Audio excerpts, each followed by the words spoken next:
మాజీ మంత్రి కారుమూరిపై ఎమ్మెల్యే రాధాకృష్ణ ఘాటు వ్యాఖ్యలు చేశారు. ప్రజారోగ్యం పట్టించుకోకుండా ప్రతి పనికి కమిషన్లు తీసుకున్నారని ఆరోపించారు. పశ్చిమ గోదావరి జిల్లా తణుకులో ఎమ్మెల్యే రాధాకృష్ణ డ్రైనేజ్ పనులను పరిశీలించారు. వైసీపీ ప్రభుత్వ హయాంలో పారిశుద్ధ్యం పడకేసిందన్నారు.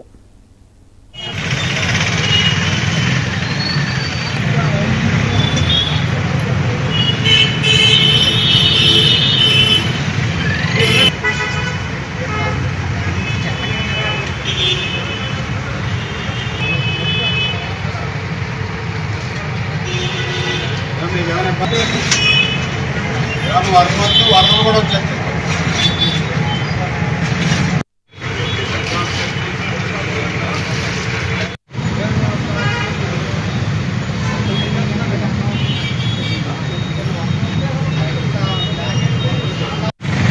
తణుకు పురపాలక సంఘంలో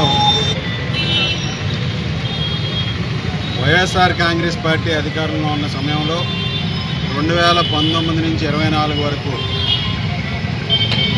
కౌన్సిల్ లేనటువంటి సమయంలో శాసనసభ్యునిగా మంత్రిగా అన్ని పెత్తనాలు చేసి ప్రతి పర్మిషన్కి బటన్ నొక్కుతూ ప్రజల్ని అన్ని విధాలుగాను కూడా వేధించుకుతున్నటువంటి మంత్రి, ఆ రోజు ఉన్నటువంటి మంత్రి కారుమూరి నిర్వాహకం ఈరోజు మనం స్పష్టంగా చూడొచ్చు.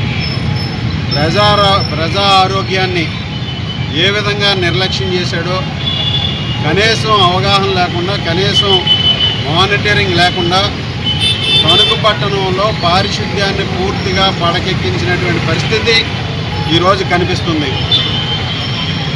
ఈ అధికారంలోకి వచ్చిన మేము అధికారంలోకి వచ్చి 40 రోజులు అవుతుంది.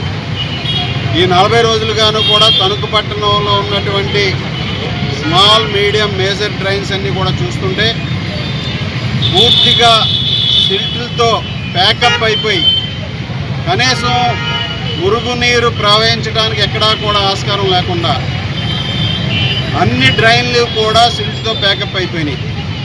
ఆ రోజు ఆ పెద్ద మనిషి కనీసం ప్రజారోగ్యం కోసం కూడా ఆలోచించకుండా సంవత్సరానికి 5-10 లక్షలు కూడా ఖర్చు పెట్టకుండా